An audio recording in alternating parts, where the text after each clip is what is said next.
তাহলে কিন্তু মসজিদ মাদ্রাসা এগুলোকে আমরা অতি সহজে হস্তক্ষেপ করে নিতে পারবো।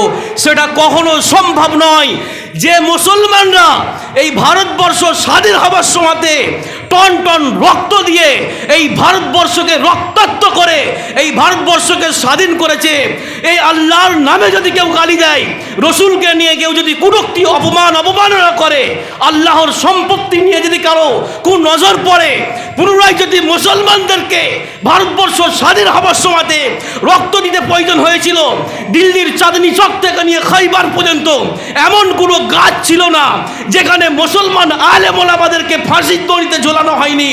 আজকে যদি প্রয়োজন পড়ে এই ভারতবর্ষকে পুনরায় স্বাধীন করার জন্য, মুসলমান আমরা প্রস্তুত আছি ইনশাআল্লাহ।